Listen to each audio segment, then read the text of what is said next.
द्वारा किए जाते अन्याय को कम कर सकें, उस हेतु से हम पक्षपात की चर्चा पर चल रहे हैं। और उस चर्चा में हमने गत सत्र में ये समझा था, शास्त्रीय प्रमाणों से, महर्षि के साहित्य से, कि जो पक्षपाती व्यवहार होता है वो कैसे पैदा होता है। और उसको विश्लेषण करते-करते इस निष्कर्ष पर पहुँचे कि पक्षपाती व्यवहार जो है, वो 5 क्लेशों और 5 विकारों से पैदा होता है। और उसके लिए हमने कुछ उदाहरण भी लिए। उन उदाहरणों में हमने महाकाव्य 2 महाभारत और रामायण को लेने का प्रयास किया, जिसमें से महाभारत के कुछ पात्रों का हमने उदाहरण लेके ये समझने का प्रयास किया कि कैसे उनके जीवन के कार्यों को देख के समझ में आता है कि क्लेशों और दोषों या विकारों से ग्रसित होके उन्होंने कितना भयंकर पक्षपातपूर्ण जीवन जिया। उन बाकी पात्रों की चर्चा आप अपने चिंतन में कर सकते हैं कि और पात्रों को भी देख-देख के काफ़ी कुछ चीज़ें समझ में आएँगी। सार स्वरूप में अगर समझा जाए तो 7 पात्र ये और दूसरे 7 पात्र ये, जिसका चित्र पहले के सत्रों में भी दिखाया गया है। इनके व्यवहार को देख के बहुत कुछ समझ में आता है। और लक्ष्य ये होता है कि भले व्यक्ति कहानी देख के समझने का प्रयास करता है, लेकिन उसको अपने जीवन पे उन पात्रों को लागू करना होता कि कहीं मैं तो उस तरह का नहीं हूँ। पहले जब कहानी मनोरंजन के लिए देखता व्यक्ति, तब उसको ये नहीं सूझता। लेकिन जब उसका थोड़ा आध्यात्मिक स्तर होता और वो अंतर्मुखी हो जाता, तो अंतर्मुखी होने में उसको समझ में आता कि भई ये तो मुझे अपना परीक्षण करने की भी प्रेरणा मिल रही है और वो उसे करते रहना चाहिए। तो अपने परीक्षण में तो पूरा जीवन निकल जाता, व्यक्ति करता रहता। इनमें से कुछ उदाहरण हमारे आपके जीवन के लिए लेने का अगर प्रयास करें, खुद के परीक्षण के स्वरूप में, कि क्या हमारे जीवन में ऐसी छद्म मित्रता है, भेष धरी हुई, जिसका नाम मित्रता है लेकिन उसे अंध मित्रता कह सकते हैं। वहाँ आप अगर उन पात्रों को देखें, तो ऐसी अंध मित्रता वहाँ मिलती है। आप कर्ण का उदाहरण ले तो वो अंध मित्रता है कि मित्र जो कहे वो करने को तैयार, क्योंकि मित्र के साथ संधि हो गई है। तो आपके हमारे जीवन में अगर कोई ऐसी अंध मित्रता है, जिस मित्र के साथ हमारी कोई नैतिक पूर्व शर्त नहीं है, कोई मोरल प्री कंडीशन ना हो जिसके साथ हमारी, कि भाई ये जो कहेगा हम कर देंगे, ये जो कहेंगी वो हम कर देंगे, तो समझ लीजिए हम अंध मित्रता में फंसे हुए हैं। जैसे नाम भले मित्रता का है, वह व्यक्ति मित्र न होके संबंधी भी हो सकता है, परिवारजन भी हो सकता है। अगर आपके जीवन में कोई ऐसा है जो आपको झूठ बोलने को कहे और आप बोलेंगे, तो समझ लीजिए आप अंध मित्रता में फंसे हुए हैं। और कोई समाज में ऐसा व्यक्ति है, कोई ऊपर बैठा है, कोई साथ में बैठा नाम का दोस्त है, लेकिन उसका इतना प्रभाव है हमारे जीवन पे कि वो हमसे अनैतिक काम भी करवा सकता है, तो वो अंध मित्रता है, समझ लीजिए। और ऐसी अंध मित्रता का परिणाम ये होगा कि आप और हम भी पक्षपात करने लगेंगे, आप और हम भी अन्याय करने लगेंगे, और उसका परिणाम ये होगा कि दुख के सागर में गोते लगाना ही हमारा एक रास्ता बचेगा। महर्षि ने तो आगे यह तक लिखा है, कुछ जो सूची दी है कि मोक्ष कैसे होगा, तो उस मोक्ष होने के कार्यों में, कर्मों में पक्षपात रहित न्याय धर्म का आचरण, यह भी उन्होंने लिखा है, मोक्ष होने के कारणों में। तो अंधमित्रता जो है, वह हमें पक्षपात में अवश्यमेव फंसाएगी। जैसे कोई दोस्त हमारा ऐसा है, वो कहे कि भैया देखो मैं एक सरकारी कचहरी में केस में फँस गया हूँ, मेरे साथ चल के गवाही देनी है। एक गवाही आप ऐसी दे दो हमारे साथ, तो हमारा काम हो जाएगा, हम बच जाएँगे, हमें उस केस से छुटकारा मिल जाएगा। तो यह जो गवाही है, ये झूठी देनी पड़ेगी। झूठी गवाही जब व्यक्ति देगा, गवाही जितनी भी होती है कोर्ट के कामों में, वो गवाहियाँ ईश्वर की सौगंध पे होती हैं। सौगंध दिलाई जाती, तब वो गवाही शुरू होती है। तो इसका मतलब अगर वो तैयार है कि ठीक है भाई दोस्त है, इसका काम करना है, फँसा है, तो इसको बचाए आते हैं। तो समझ लीजिए वो अंधमित्रता का रोग उसके जीवन में है। हमने ऐसे लोग देखे हैं कि जो इस कारण से झूठी गवाही नहीं देते थे कि साहब यह खून तो मैं इसको माफ़ भी कर दूँ, लेकिन ये मुझे कहता है कि माफ़ करने के लिए वहाँ चल के गवाही देनी पड़ेगी कि भई इसने नहीं किया है। तो साहब मैंने तो देखा था, तो मैं कैसे कहूँगा इसने नहीं किया है? ऐसे लोग हमने देखे हैं कि वो झूठ न बोलना पड़े, इसलिए उस गवाह के कटघरे में भी नहीं चढ़ते थे कि हम झूठ नहीं बोलेंगे। भगवान का नाम लेके हम झूठ नहीं बोलेंगे, भले ये मित्र हो, संबंधी हो या जो भी हो। तो अंधमित्रता एक मुख्य शिक्षण, एक सबक मिलता है हमें उन 2 काव्यों को देखने से। और ऐसा ही एक अंध समर्थन मिलता है। आप भीष्म का जीवन देखिए, द्रोणाचार्य का जीवन देखिए। वो अंध समर्थन से घिरे हुए थे। भीष्म जी ने प्रतिज्ञा ले रखी थी कि भई यह जो कौरव वंश है, कुरु राज्य है, येन केन प्रकारेण मैंने इसका बचाव ही करना है, इसका समर्थन ही करना है। फिर उसमें कोई मोरल कंडीशन नहीं है। वो जाके किसी और राज्य की बिटियाओं को भी उठा के लाए इन राजकुमारों से ब्याहने के लिए। उन्होंने पांडवों के खिलाफ हथियार भी उठाए क्योंकि वो अपने आप को कुरु राज का समर्थक समझते थे। क्या आप ऐसी किसी विचारधारा, पक्ष, संस्था के समर्थक हैं जिसके कहने पर, इशारा करने पर आप कुछ भी करने को तैयार हो जाएं? अगर ऐसा है तो अंध समर्थन वो भीष्म वाला हमारे जीवन में भी आ जाएगा।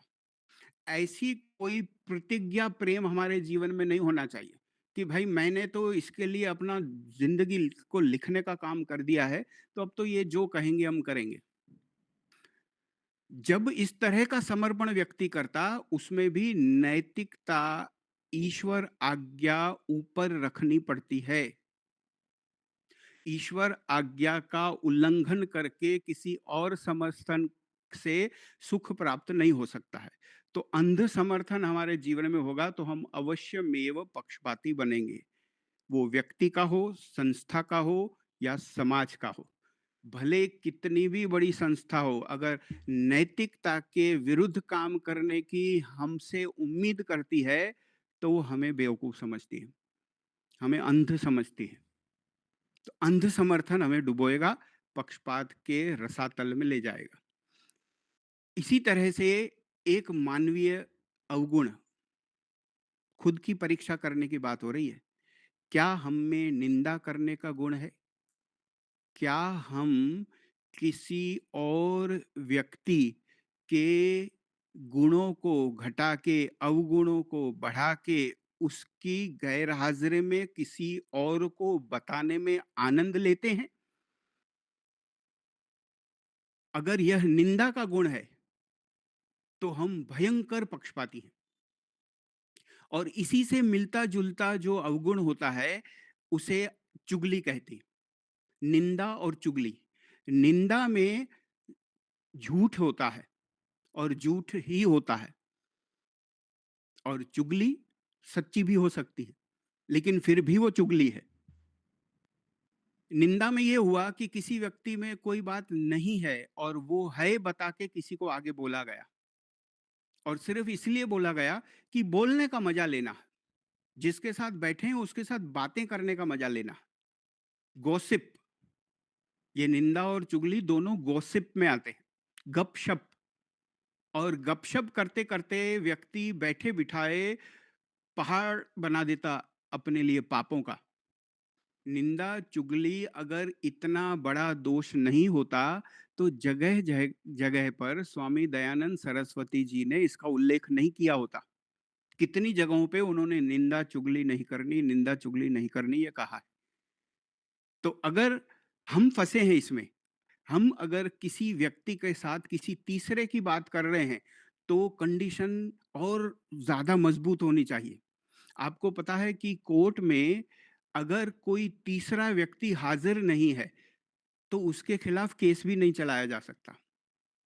न्याय का ये नियम है कि जिसके खिलाफ केस चलाओ, उसको बता के चलाओ, उसके होते चलाओ, उसकी उपलब्धि में, उपस्थिति में चलाओ। ताकि उसे पता चले कि ये मेरे खिलाफ क्या हो रहा। ऑडी अल्टरम पार्टेम नाम का एक लैटिन नियम है कि भाई बिना सुनाए न्याय नहीं करना, बिना बताए न्याय नहीं करना किसी के खिलाफ। अब आप फैसला ले रहे हैं कि ये फलां व्यक्ति बेकार है और इसकी घोषणा कर रहे हैं दूसरे व्यक्ति को। क्यों? क्योंकि आपको आनंद आ रहा है, आपको मज़ा आ रहा है। अंदर का द्वेष जो है वो सुख दे रहा है, गलत वाला, कि भाई ठीक है, बोलो, ऐसे और बोलो। और ये जो गपशप है, वो निंदा चुगली से भरा हुआ होता है, इसके बगैर कुछ नहीं होता। तो गपशप का एक अंदर-अंदर का आपस का नियम ये होता है कि 2 व्यक्ति जब मिलते हैं, तो उनका आपस में एक समर्थन होता है कि थोड़ी तुम सुनाओ, थोड़ी मैं सुनाऊँगा। तुम्हारी मैं सुन लूँगा, मेरी तुम सुन लेना। तो इसको मज़ा आ गया, इसको भी मज़ा आ गया और निंदा चुगली करके उठे।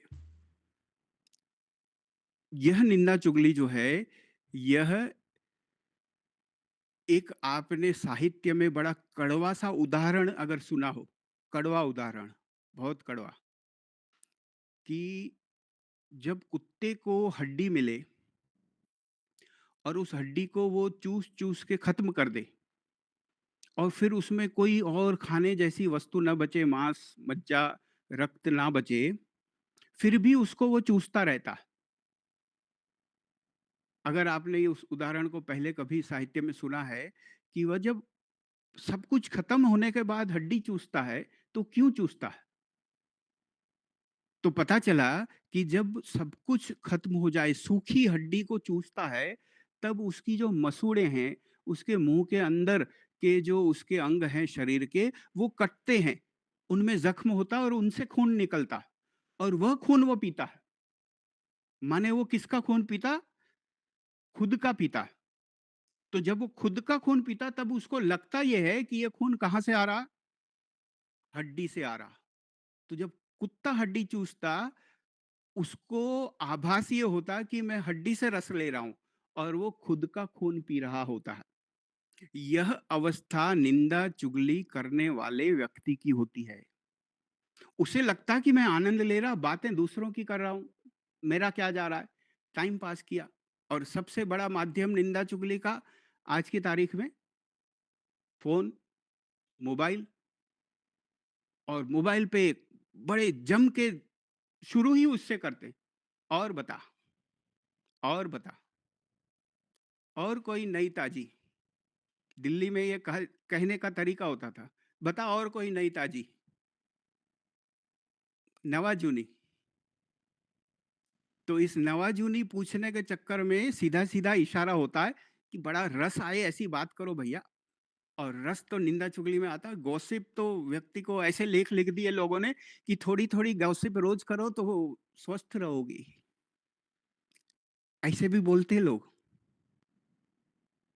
तो श्रद्धेय स्वामी विवेकानंद परिव्राजक जी की बात करें, कुछ दिन पहले मैंने उनका एक छोटा-सा अंश देखा उनके प्रवचन का, और उन्होंने इसी की बात करी कि ये चुगली निंदा नहीं करनी है, किसी हालत में नहीं करनी है, इसका त्याग करो। और फिर उन्होंने एक बड़ी प्रैक्टिकल बात की, जैसे वो बताने का उनका तरीका है। उन्होंने कहा कि देखो, अगर छोड़ नहीं पाते तुम निंदा चुगली, तुमको करनी ही है, तो एक शर्त पे करो। क्या बात है? क्या शर्त है? तो बोले जब चुगली करने बैठो ना, 2 लोग ही करेंगे, अकेला आदमी तो चुगली नहीं करेगा खुद के साथ।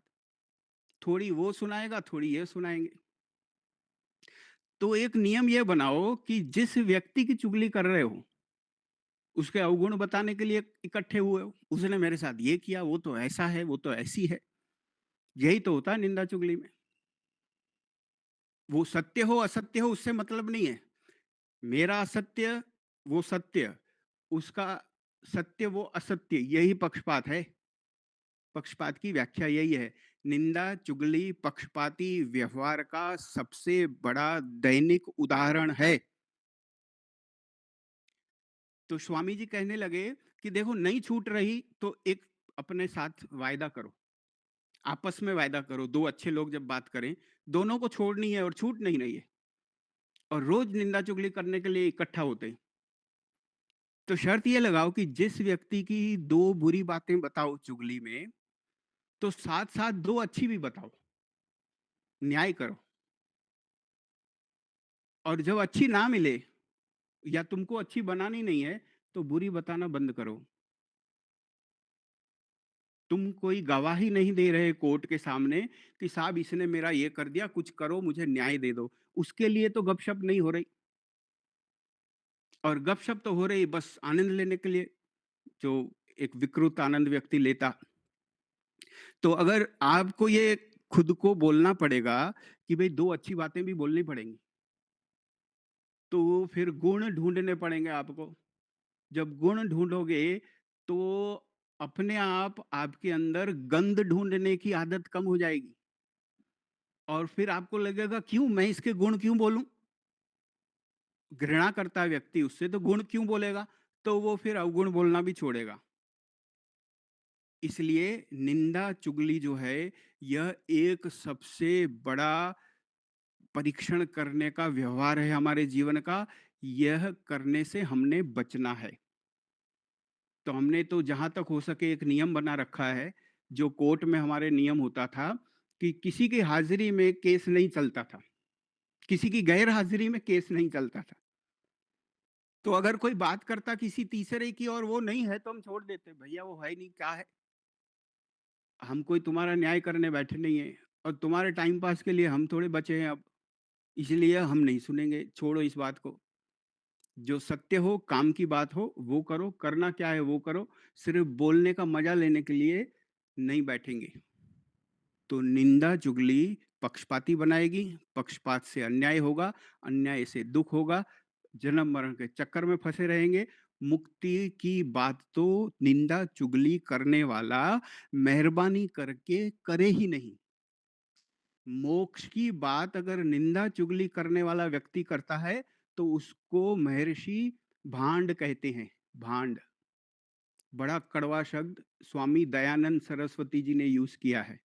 भांड का अर्थ होता है अभिनेता, नट, नाटक में काम करने वाला। तो जिस व्यक्ति के अंदर वो चीज़ नहीं है, सिर्फ़ करके दिखा रहा है, तो उसके लिए यह शब्द है। हम कई सत्रों से आपको कह रहे थे कि स्वामी जी ने किस शब्द का प्रयोग किया है, जिस व्यक्ति के मन में नहीं होता, सिर्फ़ बोलता है, और वह उल्लेख भी उन्होंने न्यायकारी गुण के ही चर्चा में किया है। न्यायकारी गुण की चर्चा करते उन्होंने कहा कि न्यायकारी स्मरण करने से लाभ क्या होगा, उसका प्रश्न था। तो बताया भाई न्यायकारी स्मरण करने का अर्थ होता है कि न्याय का गुण खुद धारण करो और ईश्वर के न्यायकारी गुण की प्रशंसा करो, स्तुति करो। अब कोई व्यक्ति खुद में तो वो धारण करे नहीं, और सिर्फ न्यायकारी न्यायकारी कहता रहे, तो वो भांड के समान सिर्फ बोलता है, बड़बड़ा रहा है, उसको कोई लाभ नहीं होने वाला। ये महर्षि के शब्द हैं। इसको भी एक बार हम देखेंगे स्क्रीन पर कभी। इसी तरह से एक भयंकर अवगुण, बहुत भयंकर, चापलूसी, खुशामद। चापलूसी जो है, ये पक्षपाती व्यवहार का एक बड़ा स्वरूप है। खुशामद किसे कहते हैं? आपने करी है कभी, तो आपको पता होगा। नहीं तो आपकी की गई होगी तो आपको भी पता होगा। हमने बड़े अनुभव किए हैं इसके। व्यक्ति खुशामद करता है, आप तो क्या-क्या हैं। आप जैसा तो कोई नहीं। आप सबसे बढ़िया हैं, बहुत अच्छे। आप इतना-सा हमारा काम कर दीजिए, इतनी हम पर कृपा कर दीजिए, इत्यादि, इत्यादि। ऐसे करता है चापलूस व्यक्ति बातचीत। खुशामद में अगर फँसे, तो निष्पक्ष नहीं रह पाओगे। पक्षपाती व्यक्ति खुशामद प्रेमी होता है, चापलूसों को पसंद करता है, बुला के बिठाता है। ऐसे उसको अनुयायी, दोस्त अच्छे लगते जो उसकी भूरी-भूरी प्रशंसा करें, झूठी-झूठी वाली। तो चापलूसी न सुननी है, न सुनानी है।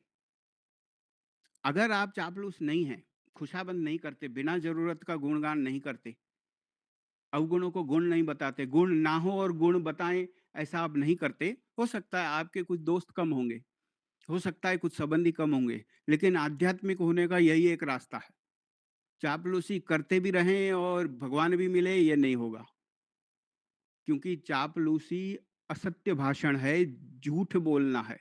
तो चापलूस व्यक्ति पक्षपाती होता, और चापलूस व्यक्ति ने, आप इन 2 महाकाव्यों में भी देखें तो क्या-क्या गुल खिलाए उन्होंने। केकई की चापलूसी मंथरा करती थी, और केकई ने मंथरा की बात सुनी और मानी, क्योंकि केकई को मीठा-मीठा बताती थी वो कोई डाँट के नहीं बोलती थी। महारानी जी, आप ही राजरानी बननी है, आपका बेटा राजा होना चाहिए, राजमाता तो आप होनी चाहिए। तो ये बढ़िया-बढ़िया लंबी-चौड़ी बातें सुना के जो वचन लिया हुआ था दशरथ जी से, उसका दुरुपयोग करवाया और राम जी को बाहर भेजा। अन्याय कराया, अधर्म कराया, उस चापलूस ने कराया। ढूंढना, ध्यान में अगर बैठते हैं आप कि मेरे जीवन में कोई है क्या चापलूस जिससे बचने की जरूरत है, सावधान रहने की जरूरत है, या कोई है क्या जिसकी मैं चापलूसी करता हूं या करती हूं, तो उससे भी बचना पड़ेगा। ये चापलूसी, पक्षपाती व्यवहार, 5 क्लेश, 5 दोष मिलके एक बड़ा विकृत व्यवहार पैदा करते हैं, उससे होता है। इसी तरह से इन व्यवहारों का उल्लेख करके आगे हम देखें जो और व्यवहार हैं जिसको भी चापलूसी का नाम दिया गया है, आप उस तक पहुंचे। आजकल की खबर पूछते हैं आपसे, आपने इसके बारे में अगर कुछ पढ़ा हो तो। अभी जो पूरे देश में बवाल मचा हुआ है, वो किस चीज का मचा हुआ है? Paper leak. पूरी सरकार हिली हुई है, तंत्र हिला हुआ है, देश में घमासान चल रहा, लोकसभा राज्यसभा काम नहीं कर पा रही, और हंगामा ही हंगामा चला हुआ। पेपर लीक, परीक्षा के जो प्रश्न पत्र हैं वो बिक गए, खुल गए, दे दिए लोगों ने। अब इसकी चर्चा आज की चर्चा के साथ कैसे संबंध रखती है? पेपर लीक में पक्षपात ढूंढ सकते हो आप ही से पूछें। पेपर लीक होने का कारण पक्षपात है, और इन दोनों महाकाव्यों के किसी पात्र के जैसा किसी ने बर्ताव किया, इसीलिए पेपर लीक हुआ। क्या लगता है आपको, किसने किया?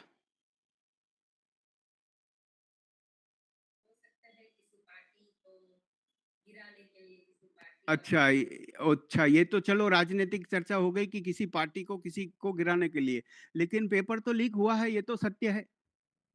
प्रश्न पत्र बेचा गया है, और शिक्षकों ने बेचा है, टीचरों ने बेचा है, भगवानों ने धरती के। पैसे के लिए, नौकरी लगाने के लिए। पैसे के लिए। अच्छा, किसने पैसे लिए? कोई अधिकारी ने लिया होगा, पेपर लीक किया होगा उसमें। अच्छा, तो दिए किसने? जिसको लालच है नौकरी करने की। अच्छा, तो ऐसे बच्चे के पास पैसे हैं क्या? बच्चे के नहीं, पर उसके माता पिता के पास तो है नहीं। दे दिया आपने जवाब। माता पिता ने ये जिद पकड़ी कि मैंने इसको डॉक्टर, और इसको डॉक्टर बनाने के लिए जो करना हो करना है, मैंने दुर्योधन को राजा बनाना ही है, और इसको करने के लिए जो करना हो वो मैं करूंगा। मैंने भरत को राज्य दिलाना ही है, और इसके लिए अगर राम जी को धक्का मारना है तो मैं मरवाऊंगी। तो ये जो बड़े बड़ी काव्यों की चीजें हैं, ये रोज होती हैं घर घर में। पेपर लीक अगर गार्डियन, बच्चे का माता पिता ठान ले तो नहीं हो सकता। पेपर लीक में जो धन दिया जाता, वो बच्चा अभी उम्र नहीं है उसकी कि कमाए और खुद की जेब से पैसा देवे। पेपर लीक में रिश्वत का धन जो देता है वो वाली देता है, गार्डियन देता है, माँ बाप देते हैं। और क्यों देते हैं? किसी और को गिरा के मेरा बच्चा आगे आना चाहिए। तो ये क्या है? यही तो है रामायण महाभारत, यही तो है पक्षपात। हम सिर्फ चित्र दिखाने के लिए तो रामायण महाभारत की बात नहीं कर रहे। जो पक्षपाती व्यवहार धृतराष्ट्र में था, वो उस पेपर खरीदने वाले में भी है। जो पक्षपाती व्यवहार केकई जैसी दुष्ट स्त्री में था, वही वैसा ही दुष्ट व्यवहार उस पेपर खरीदने वाले माता पिता, चाचा चाचे में भी है। तो यह पक्षपात देखिए, अगर व्यक्ति निष्पक्ष बने, न्याय करने की भावना रखे और इस तरह के दुष्कर्मों से बचे, तो समाज में न्याय ही न्याय होगा। और हमने एक सत्र में बात की है महर्षि के शब्दों का उपयोग करके कि सभी अन्याय अधर्म और पक्षपात से ही होते हैं। सभी, ऐसा लिखा उन्होंने। जो भी समाज का अन्याय है उसमें आपको पक्षपात का व्यवहार किसी न किसी के द्वारा किया हुआ मिलेगा ही। और यहाँ जो यह बात कर रहे हम, शिक्षा के क्षेत्र को गंदा करने वाले लोग, और किन्होंने किया? माँ बाप ने खरीदा, उनको परिवार चलाना।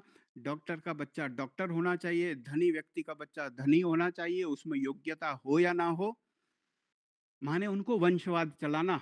जैसे आप देश की एक राजनीतिक पार्टी को बोलते हैं कि उनका खानदान चल रहा, खानदान का खानदान चल रहा, तो ये क्या है? यह भी खरीद के खानदान चलाना है, योग्यता से नहीं चलाना। एक जो आप जानते हैं कि जन्म से लोग मान बैठते, जन्म से ब्राह्मण, जन्म से क्षत्रिय, और वैदिक आध्यात्म कहता है भाई जन्म से नहीं होता, कर्म से होता है। और यहाँ जन्म और कर्म दोनों छोड़ दिया, पैसे से होता है। पैसे से डॉक्टर, पैसे से इंजीनियर, पैसे से डिग्री, पैसे से योग्यता, पैसे से कुर्सी, पहचान से कुर्सी। मेरा रसूख है तो मैं अपने बेटे को टिकट दिलाऊंगा। मैं अगर सांसद हूं तो मेरा बेटा बनेगा, योग्यता हो कि ना हो। पूरी राजनीतिक पार्टी दूंगा उसको। अगर मेरा रसूख है तो मैं मोहनदास करमचंद गांधी बनूंगा और नेहरू को देश दूंगा। क्यों? क्योंकि भाई मेरी मर्जी है, मुझे वो अच्छा लगता है। मेरी बड़ी चापलूसी करी उसने, बहुत हमें हमारे करीब संबंध हैं, वल्लभ भाई से इतने नहीं हैं, तो हम इनको दिलाएंगे। तो इनको दिलाया तो चलाया एक तरह का अपना परिवारवाद। अगर परिवारवाद इसको ना कहो, उसका बेटा बेटा नहीं था, तो उसको ये तो बोलोगे, भाई भतीजावाद तो कहोगे कि नहीं? नेपोटिज्म है कि नहीं ये? कि भाई मेरे पहचान वाला इस कुर्सी पे बैठे, मेरा ये आदमी उस कुर्सी पे बैठे, मेरा बच्चा भतीजा यहाँ बैठे, यहाँ बैठे, यहाँ बैठे, पूरे समाज में मेरे लोग होने चाहिए। अपने असत्य को भी सत्य और दूसरे के सत्य को भी असत्य, इसे पक्षपात कहते हैं। देखो ये हो रहा, रोज रोज हो रहा। कहीं आपने किसी की योग्यता काट के किसी भाई भतीजे को अवसर दिया है किसी भी काम में? अगर नहीं दिया तो आपने भाई भतीजावाद नहीं किया, अगर दिया है तो आपने बिल्कुल किया है। नेपोटिज्म।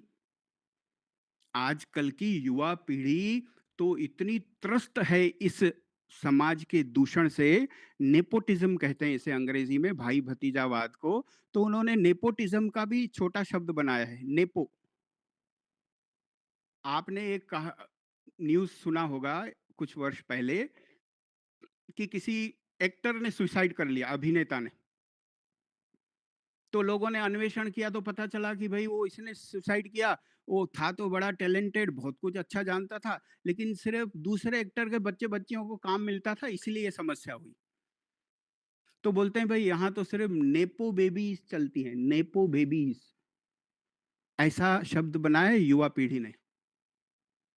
तो जहां जहां नेपो बेबीज चलती हैं, उस समाज, उस देश, उस राष्ट्र का खड्डे में गिरना गारंटीड है, उससे बच नहीं सकते। योग्यता पे समाज चलना पड़ेगा, निष्पक्ष, मेरिट बेस्ड सिस्टम। आपको मेरिट पे चलना होगा, और मेरिट पे चलेंगे तभी आपको परिणाम मिलेगा। और इसी तरह से आगे आप इस समस्या का थोड़ा अगर और विश्लेषण करिए, तो यह जो भी हुआ उसके होने में एक विश्लेषण आपको क्या मिलता है कि ये जो सिस्टम है वो क्या है? क्या है भाई?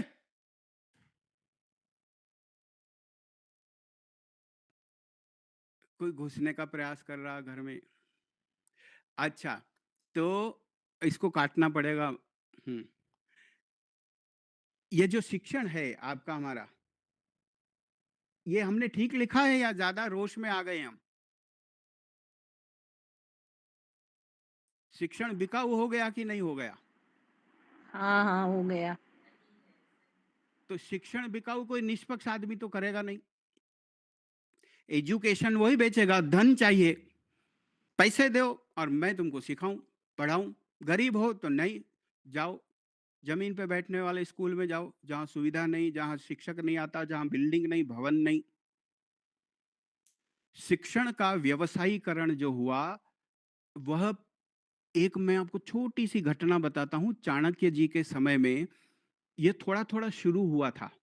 गुरुकुल व्यवस्था कैसे टूटी थी? पहले तो ये नियम होता था कि बच्चा गुरु जी के घर में जाके रहेगा और पैसे की बात नहीं करेगा। महीने में इतना दो, 15 दिन में इतना दो, 6 महीने में इतना दो, वो बात नहीं करेगा। सिखाएगा, पढ़ाएगा गुरु जी को सामने से धन मिलता रहेगा। समाज देगी, राजा देगा, बच्चा दक्षिणा देगा, बच्चे के माँ बाप देंगे, उसको कभी मांगना नहीं पड़ेगा। शिक्षक को मांगना नहीं पड़ता था। ये परिस्थिति थी। तो इस परिस्थिति में जब बिगाड़ शुरू हुआ, तब कैसे हुआ? सबसे पहले ट्यूशन देने वाले लोग पैदा हुए, ट्यूशन जैसा। कैसे?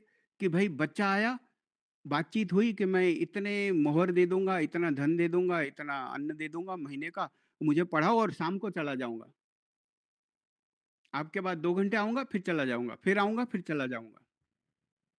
ये चाणक्य जी के समय में वहां पाटलिपुत्र के आसपास और अंदर ये परिस्थिति हुई। और कुछ शिक्षकों को, गुरुओं को, आचार्यों को ये अच्छी नहीं लगी, तो वो देश छोड़ने लगे, पाटलिपुत्र छोड़ के जाने लगे कि ऐसा हम मांग के नहीं खाएंगे। चाणक्य जी का जीवन हर वैदिक अध्यात्म के रुचि रखने वाले व्यक्ति को पूरा पूरा देखना पड़ना चाहिए। तो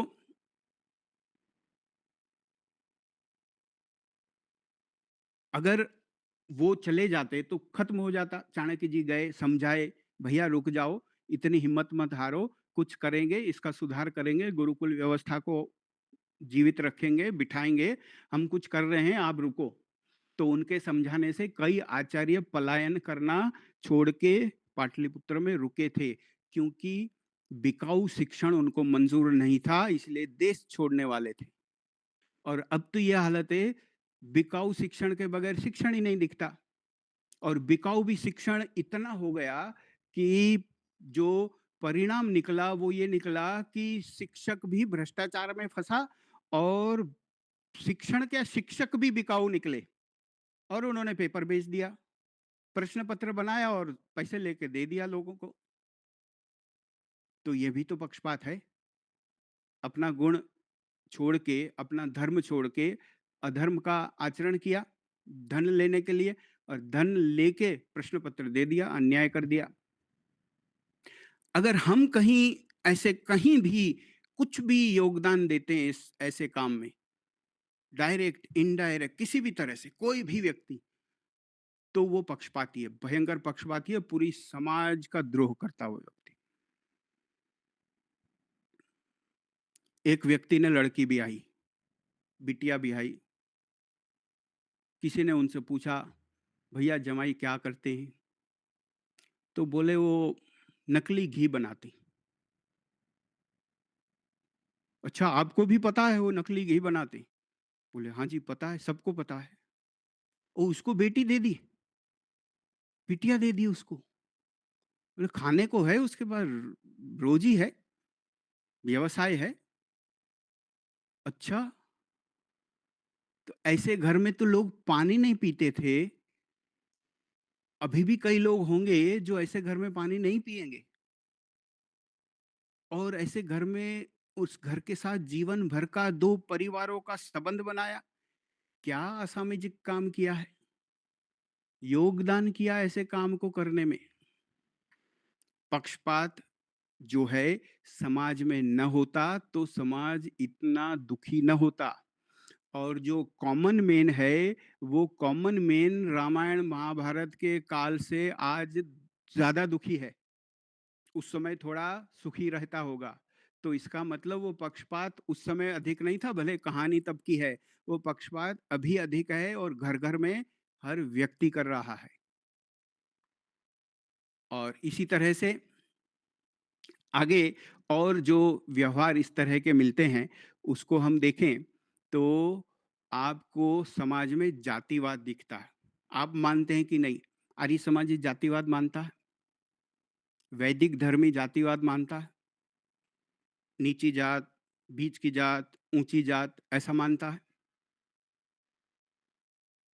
यहाँ तक कि आप मकान ढूंढने निकलो तो समाज में कितना जातिवाद है अभी पता चल जाएगा।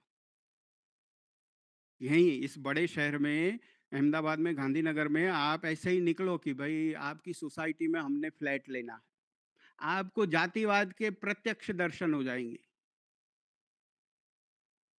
हम इनको नहीं देते। आप कई समाजना, ये गुजराती शब्द है, कई समाजना। तो बोले हम तो मानव समाज के हैं। बोले हम वो नहीं पूछ रहे। कई ज्ञाति, कई नातना, ये पूछते हैं कि कौन हो भैया, जात बता दो। हमने जब जाति शब्द के विषय में एक साहित्य पढ़ा था, तो उसमें तो लिखा गया कि जाति एक ही होती है। उसमें देखो मनुष्य जाति। तो पढ़ने वाला सोचे कि ये क्या है, दूसरे विषय की किताब ले ली तुमने। तो बोले हाँ, जाति तो एक ही होती है। ये जात शब्द ही गलत है। ऐसे जाति नहीं होती। वो तो आप देखो कि ब्लड ग्रुप सबका सिमिलर है, मेडिकल साइंस सबके लिए एक है, हाथ पांव सबके हैं, पूरा एक ही स्पेसीज तो है। अगर बायोलॉजी वाले से पूछो कि इस नीची जात और ऊंची जात के अंदर आंत वांत में कोई फर्क है, हार्ट में फर्क है, तो नहीं है। जात तो एक ही हुई, मनुष्य वाली। तो ये पक्षपात नहीं है तो क्या है? अगर जातिवादी है, थोड़ा भी अगर मैं हूं जातिवादी, तो मैं पक्षपाती हूं, सीधे सीधे। लोग कहानियां बना रहे, वो कर्ण की जो है ये सूत पुत्र बोला था और उसके पिताजी ये थे, उसका पालन किया था, इसलिए उसके साथ भेदभाव किया, ये किया। अरे भैया इतनी दूर कहाँ जा रहे हैं? ये रोज रोज भेदभाव इधर हो रहा। आज भी देश में ऐसे गांव हैं, हम प्रत्यक्ष जानते हैं, जहां पीने के पानी का कुआं अलग है। अमुक लोगों को अमुक कुएं का पानी नहीं दिया जाता। आज भी है। आज आजाद भारत के इतने वर्षों के बाद तो सीधे सीधे चल रहा, अभी भी पक्षपात हो रहा। आगे अस्पृश्यता की भी बात आएगी। तो कोई भी जातिवादी है, अगर जन्म से कुछ भी मान रहा है, जन्म से सिर्फ आदमी है कि नहीं वो माना जाएगा, बाकी सब कर्म से गिनती होएगी। जातिवाद पक्षपात का बीज है। या तो आप कहो कि वो बीज इतना बड़ा हो गया कि वट वृक्ष है, देश को बर्बाद कर दिया इसने। और इसी से जुड़ी हुई वस्तु जो हम बता रहे हैं आपको, छुआछूत, इसका पानी नहीं, इसका भोजन नहीं, ये नहीं, वो नहीं। आर्य समाज ने कितनी सुंदर व्यवस्था करी कि कोई पूछता ही नहीं, कहीं नातना। समाज में पहुंचो, बस आप भाग लो सत्संग में, गुरुकुल जा रहे हैं लोग, बच्चे, उनसे कोई नहीं पूछता कौन हो। तो सही सही प्रैक्टिकल उदाहरण जो मिला, एग्जीक्यूटेड एग्जाम्पल, लागू किया हुआ उदाहरण मिला, जाति, बगैर जाति की बात नहीं है, कास्ट की बात नहीं, तो आपको वैदिक धर्म में मिला।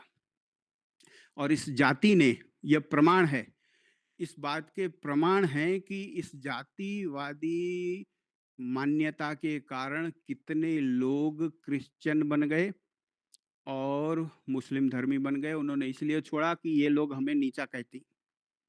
कितनों ने धर्म छोड़ा।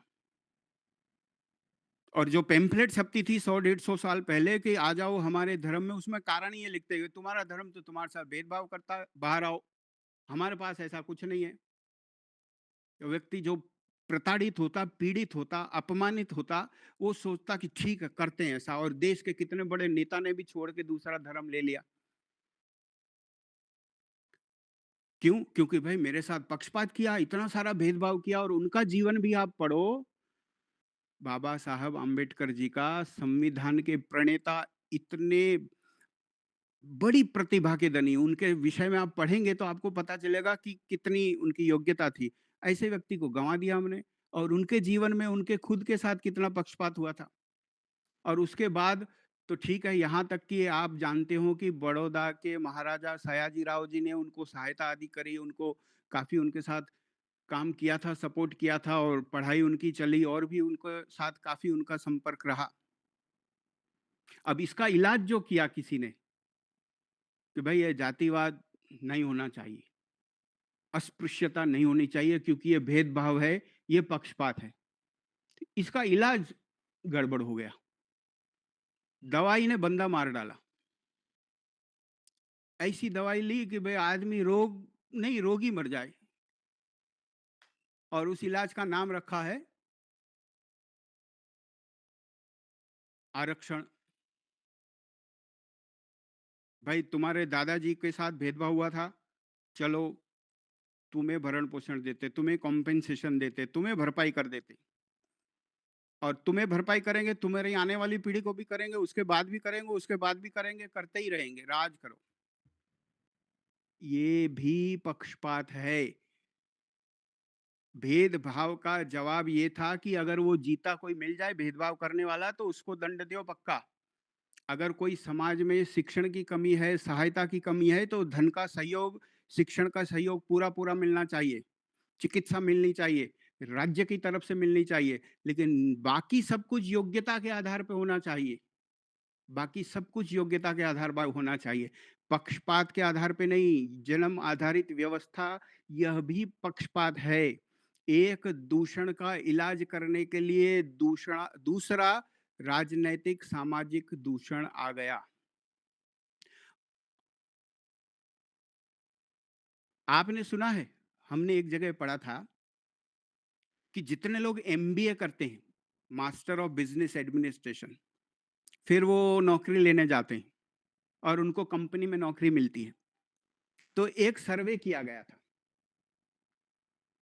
एक सर्वे ऐसा किया गया कि जितने लोग गए और नौकरी मिली, तो कितनों को मिली और कितनों को नहीं मिली, उसका हिसाब बनाया, सूची बनाई और जिनको मिली, उनको पगार कैसी मिली, उसकी एक सूची बनाई। तो पता है जवाब क्या निकला? जवाब ये निकला कि उनमें से जो गोरे थे, उनको ज़्यादा पगार मिली और जो सांवले थे, उनको कम मिली और ज़्यादा सांवले थे, उसको बोले, "भई ठीक है, बाद में देखते हैं, जगह होएगी तो बुलाएँगे।" अच्छा, ये बहुत पुरानी बात नहीं है। अभी भी चमड़ी के रंग का भी पक्षपात है और आप ऐसे सोचो कि आपको 2 व्यक्ति मिले, आप सड़क पे जा रहे हैं, ऑटो पकड़ना है आपको और एक ऑटो वाला आया और दूसरा ऑटो वाला आया। एक थोड़ा गोरा-चिट्टा है और दूसरा बड़ा सांवला-सा है। तो क्या आपके मन में आया कि नहीं ये थोड़ा ठीक वाला होगा, ये व्यवस्थित लागे छे? और दूसरा बोले, "ये दिखने में कैसा है, छोड़ो इसको, उसमें चलते हैं।" तो हो गया पक्षपात। ये तो दिन-रात करते हैं हम। जब कोई अजनबी मिले और उसकी चमड़ी का रंग निर्णय करे कि हम उसको कितना सम्मान देंगे, सपोर्ट करेंगे, समर्थन करेंगे, तो समझ लीजिए हो गए पक्षपाती। पूरा-पूरा पेट भर के और बड़ी आध्यात्मिक योग्यता चाहिए होती है, तैयारी करनी पड़ती है कि भाई यह बात नहीं देखनी है, इसको छोड़ो, यह मत देख लो। बाकी जो मीनिंगफुल रीज़न है, सार्थक कारण है, उनको देखो। चमड़ी के कलर से डिसाइड नहीं करोगे। विदेश में भी चलता, अभी तक अमेरिका फंसा हुआ है इसमें। ब्लैक्स एंड व्हाइट्स अभी तक दोष हो रहा है यहाँ पे, वहाँ पर भी। तो यह भी एक पक्षपात है। मेरे अंदर अगर थोड़ा भी है, अगर मैंने कोई नया काम किसी को देना है, किसी को नौकरी पर रखना है, किसी को समर्थन देना है, कोई नया व्यवसाय में है, कोई खरीदी करने जा रहे, उसमें अगर इससे निर्णय कर रहे हैं, तो हम पक्षपाती हैं। बिल्कुल पूरे-पूरे पक्षपाती हैं। बचने के लिए बहुत मेहनत लगेगी, अभ्यास, ध्यान लगेगा, तब हम इन बातों को छोड़ेंगे। आत्मा, आत्मा, उसकी भी आत्मा, मेरी भी आत्मा, बाकी योग्यता देखो, वस्तु देखो, किससे लेना है वो देखो। और भयंकर स्वरूप जब इसी समस्या ने किया, तो सांप्रदायिकता तक बात आ गई कि अब तो ये हो गए, संप्रदाय हो गए, मेरा वाला, तेरे वाला, अपन वाला, उनके वाला। और इससे बड़ा पक्षपात तो क्या होएगा? इस सांप्रदायिकता के कारण तो देश के टुकड़े हो गए। लोग अपना वतन छोड़ के वहां से यहाँ आ गए। तो देखो, महर्षि जी की बात हो गई, सभी अन्याय अधर्म और पक्षपात से होते हैं। बड़े नेताओं ने पक्षपात किया, दोनों को राजगद्दी चाहिए, दोनों को राजगद्दी देने के लिए दो टुकड़े किए, और दो टुकड़े करने के बाद जो स्थानिक लोग हैं उनकी जो घृणा है वो बाहर आई, तुम जाओ यहाँ से। और यहाँ के पक्षपातियों ने कहा कि नहीं, इनको मत निकालो, कि भैया हमको वोट देंगे बाद में, तो इनको रखो। वहां से निकाले गए तो लाखों लोग सड़क से और ट्रेन से और यात्रा माध्यमों से भारत आए, विस्थापित। वहां के जमींदार यहाँ ठेला चलाते थे। यह परिस्थिति हुई है, कभी आप इसका अभ्यास करना। अपने इतिहास को भूल के नहीं चल सकते हम। धरती पे रह रहे हैं, देश में रह रहे हैं, तो देश का सच्चा इतिहास तो जानना पड़ेगा। तो पता चलेगा कि ऐतिहासिक पक्षपात भी होते हैं। बड़े जैसे बीमारियां बड़ी-बड़ी होती हैं और उसको महामारी कहते हैं, तो ऐसे पक्षपात भी ऐसे बड़े-बड़े होते हैं जो उस महामारी जितने बड़े होते हैं। लोग मर जाते उससे, लोगों का घर छूट जाता, देश छूट जाता और धर्म परिवर्तन हो जाते। यह भी पक्षपाती व्यवहार का परिणाम होता है और समाज में अभी भी हो रहा। पहले से कम हुआ, वो बड़ा वाला हो गया, अभी भी छोटा-मोटा हर जगह चल रहा। आध्यात्मिकता टूटी है, इसका परिणाम ये निकल रहा कि धर्म छूट रहा, व्यक्ति विधर्मी बनता जा रहा। और अगर आप इसी तरह से आगे इन व्यवहारों को देखें, दूसरी इसके बाद की सूची, तो इसके बारे में आपका क्या विचार है? इसके साथ कुछ पक्षपात का संबंध है? ये सूची ऐसे नहीं बनी, मनोविज्ञान और कारणों से बनी है। लेन-देन, लेती-देती, दहेज, डाउरी, इसमें पक्षपात है कि नहीं है? लोग हमें कह रहे थे कि वे पक्षपात की बात चल रही है, भगवान की बात करो। ये भगवान की बात है, वो बिटिया भगवान ने ही दी है।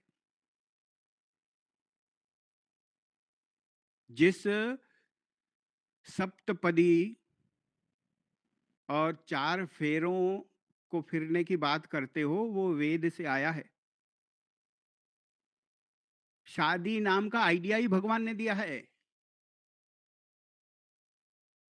तो फिर कैसे नहीं करोगे भगवान की बात के साथ मनुष्यों के व्यवहार की बात? तो दहेज इतना दोगे तो विवाह करेंगे, और किया है तो इतना दोगे ही। यह जो दूषण है, इसमें स्त्री के विरुद्ध का समाज का भयंकर पक्षपात दिख रहा है। और जो लेने वाले हैं, वो कहीं देने वाले भी होते हैं, उनके भी बिटिया होती है। और जब देते हैं तो कहते क्या दूषण है, ये क्या हो गया। अब लेते हैं कि आप तो अपनी बेटी को दे रहे हो, तो ये पक्षपात नहीं है? सीधी बात है। व्यक्ति निष्पक्ष होता तो छोड़ देता है, बिटिया को जो इच्छा हो करे। बेटी ही तो बना रहे हो। 22 साल 25 साल जो रही और जा रही है, वो जब थोड़ी बड़ी हुई उसके बाद रोटी खिलाई थी उसने। और ये जो आ रही है वो बाकी का जीवन रोटी खिलाने वाली है।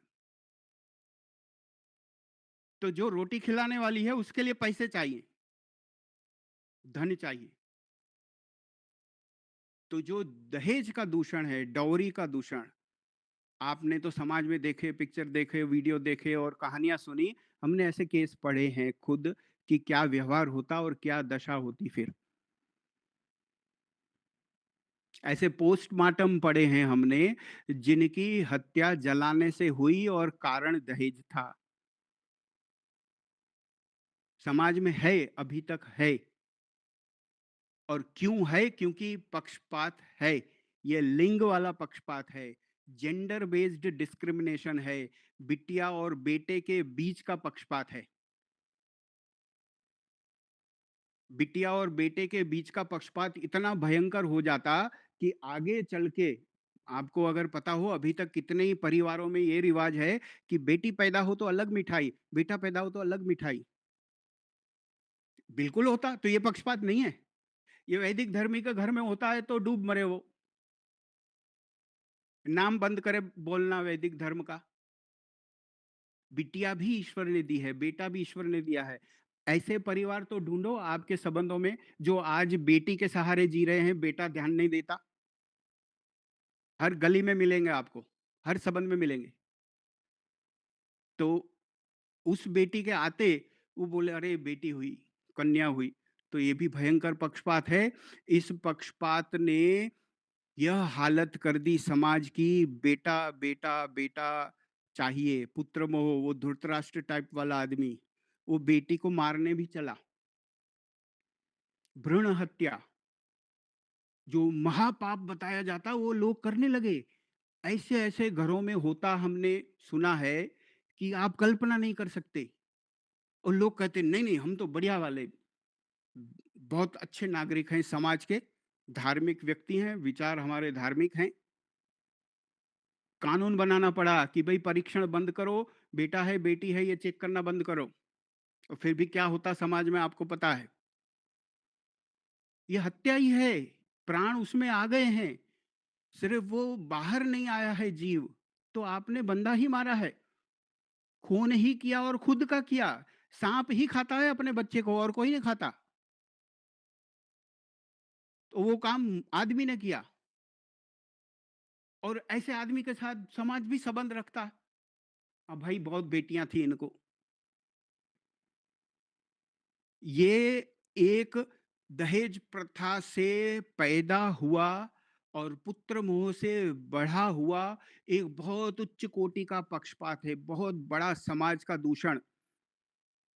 और इस कारण से समाज में स्त्री विरोधी जो मानसिकता हुई, उस मानसिकता में स्त्री को अगर नीचे दबा हुआ नौकर जैसा रखा गया, स्त्री का शोषण जो देखा है आपने सदियों से समाज में, वो इन सब समस्याओं से जुड़ा हुआ है। स्त्री का शोषण, यहाँ तक आप देखो कि पौराणिकों ने पौराणिक साहित्य में बोले अगर स्त्री है तो जनोई ना पहने, वेद का मंत्र ना सुने, सुने तो उसके कान में गरम शीशा डाल दियो, लीड नाम का धातु डाल दियो। ऐसा लिख के चले गए और आरोप मनुस्मृति पे लगा रहे। शुद्ध मनुस्मृति में ऐसा कुछ भी नहीं है, लोग कहते हैं कि ये सब मनुस्मृति में लिखा है। ढोर चमार शूद्र पशु नारी सबके सब ताड़न के अधिकारी, ये अगर सुना हो आपने। जितना हमें ध्यान आता है तुलसीदास जी का है शायद, या किन्हीं और का है, आप चेक करना। वो कहेंगे कि इन सबको पीटो। तो यह जो समस्या आई, यह भी लिंग भेद है, जेंडर डिस्क्रिमिनेशन है, स्त्रीलिंग पुल्लिंग के बीच का समाज का पक्षपात है ये। और निष्पक्ष व्यक्ति ही बच सकता है इनसे, न ऐसा कुछ करेगा, न ऐसे कुछ का भोग बनेगा। और समाज अब तो आजाद हो रहा, अब तो नारी को शक्ति मिली, कानून ने शक्ति दी, समाज ने दी, पढ़ाई ने दी, तो अब नारी कहती अब मेरी बारी। जैसे वहां जातिवाद का जवाब आरक्षण के साथ देके रोगी को बिल्कुल मृत प्राय कर दिया दवाई के नाम पे, वैसा यहाँ हुआ कि अब आजादी के नाम पे उछंखलता आई, स्वच्छंदता आई। जो शक्ति का स्रोत, नारी शक्ति जो शक्ति का स्रोत है और पुरुष से कई बातों में ऊंची है, वो कहते हैं हमने हमको इक्वल बनना, ऊंची नहीं इक्वल बनना, सड़क पे आना। हाँ, कुछ काम ऐसे हैं जो बाहर निकलेगी। लेकिन जिस तरह का आप फेमिनिज़्म देख रहे हैं, खुलापन देख रहे हैं, यह नहीं है। हम आज की चर्चा को यहाँ पूर्णाहुति करेंगे इसके बाद की पॉइंट पर। यह इसका इलाज नहीं था। वैदिक नारी का साहित्य आप देखो तो वो तो पूज्य थी। तत्र रमन्ते देवता।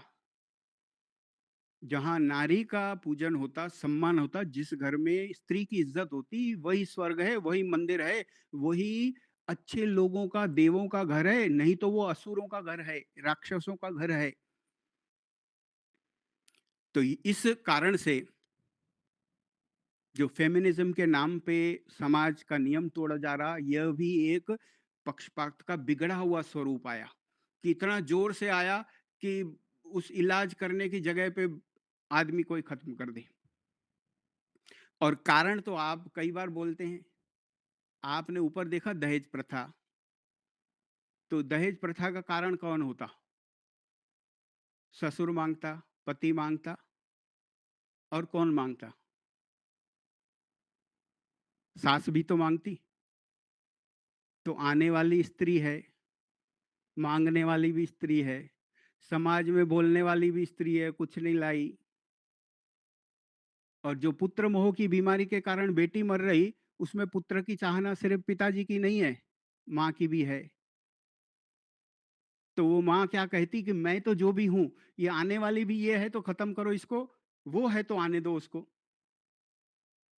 तो स्त्री ने स्त्री की हालत कर दी। ये तो हम नहीं कह रहे, समाज कहता कि भाई ये तो होता ही है, नारी विरुद्ध नारी। तो इसको क्या नाम दिया जाए? ये तो ऐसा हो गया कि पाला बदल दिया। मेरा असत्य सत्य, उसका सत्य भी असत्य, ऐसा नहीं, अब मैं भी दूसरी पार्टी में।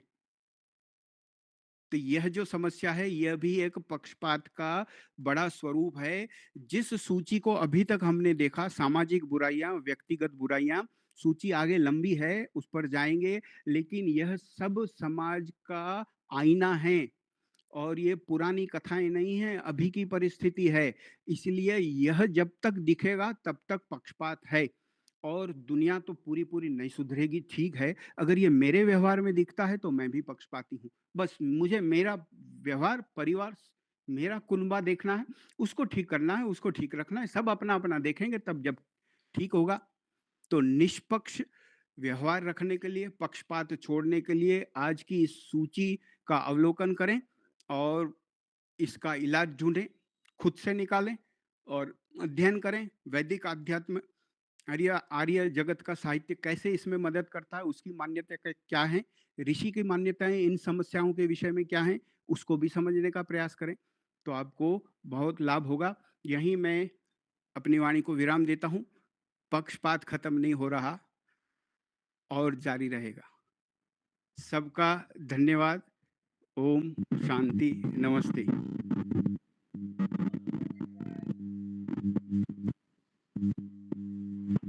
बहुत ही अच्छा आचार्य जी।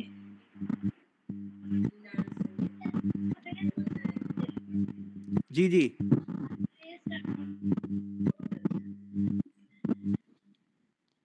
पक्षपात का राज चल रहा है।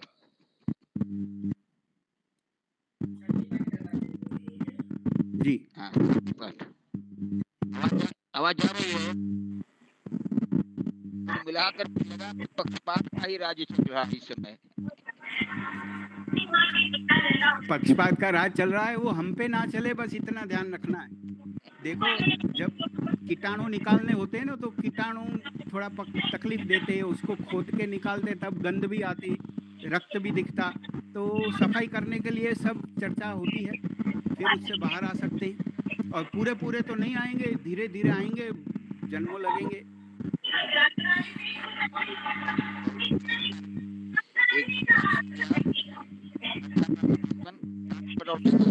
आवाज आ रही है? ओम ध्यो शांति अंतरिक्षम शांति पृथ्वी शांति आकाश शांति दया शांति वनस्पतयः शांति विश्वे देवा शांति ब्रह्म शांति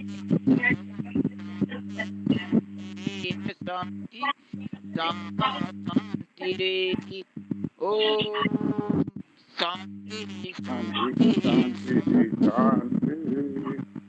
सर्वेभ्यो शांति। सत्य सनातन वैदिक धर्म की जय।